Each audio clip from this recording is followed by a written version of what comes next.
Ok, bueno, aquí tenemos un primer ejercicio donde tenemos un ácido monoprotíco que neutraliza una base. Okay. Pues en este tipo van a ver en los ejercicios siguientes, si empiezan con este, es bien importante saber si tenemos un ácido monoprotíco o no. ¿Por qué? Porque aquí ácido monoprotíco quiere decir que tenemos un tipo de ácido HA que cuando se disocia en agua libera solamente un protón. Okay. Lo pongo entre comillas porque obviamente con agua es un hidrógeno que tenemos. Okay.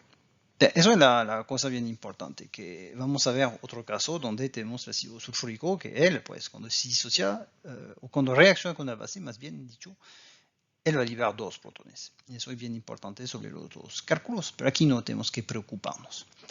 Entonces, tal vez vamos a detallar el cálculo. Lo que busco aquí es calcular la masa molar.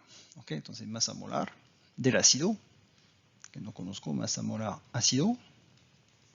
¿Cómo podemos encontrar la masa molar del ácido? Visto que tenemos que buscarla. El más obvio, digamos, es tener la masa del ácido, ¿okay? Y tener el número de mol de ácido. ¿Sí? Ahora la masa del ácido está aquí, ya la tenemos. Entonces, lo que estamos buscando es el número de mol de ácido. ¿Cómo voy a encontrar el mol de ácido? Pues a partir de la cantidad de base que reaccionó. ¿Okay? ¿Y cuántas bases reaccionó? Pues yo lo sé, porque tenemos la concentración de la base y el volumen de la base. Ok, entonces es bien bueno, sencillo en este caso. Ok, entonces vamos a hacer este cálculo sencillo. Lo voy a hacer paso a paso, tal vez. Primero calcular el número de mol de ácido y después pasar a la masa molar.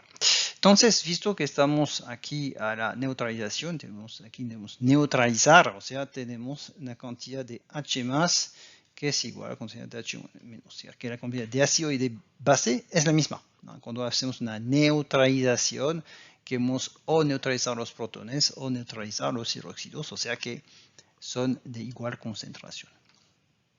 O de igual cantidad, porque aquí no es una concentración, son cantidad de materia, pues, en mol.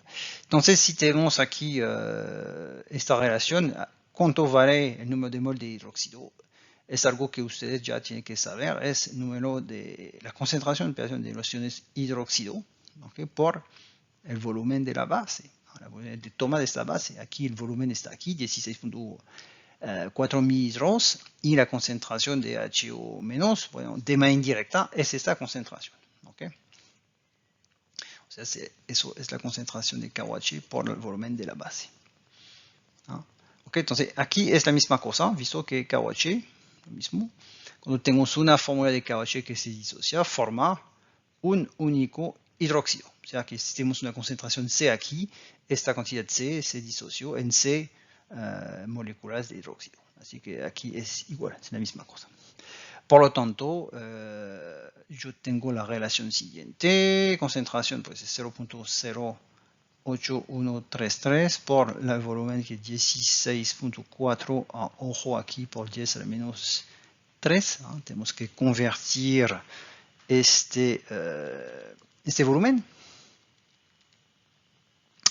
Ok, entonces, aquí tengo, si no me equivoco, 1.33 por 10 a la menos 3 mol. ¿Ok? Eso es el número de mol de protones que tengo. ¿Ok? Entonces, aquí de la misma manera vamos a regresar un poquito atrás, visto que dijimos que un ácido monoprotíco, o sea que el número de mol si quiere, del ácido HA es igual a la cantidad de protones que se liberó, ¿eh? Porque tenemos una disociación total del ácido en protones, en agua. Por lo tanto, aquí, eso es la cantidad de mol también del ácido débil, débil, no sé si es débil, del ácido monoprotíco AH. ¿Okay? Y por lo tanto, pues la masa molar de este ácido es igual, como le mencioné anteriormente, a la masa, ¿okay? La masa del ácido, pues masa voy a poner AH, ¿okay? Sobre el número de mol del ácido H, o sea, es igual a 0.2688 entre esta cantidad 133 por 10 a la menos 3. Entonces, 2688 entre, y eso me da 201.5 gramos por mol. Eso es la masa molar de este ácido. No sé cuál es, pero es su masa molar.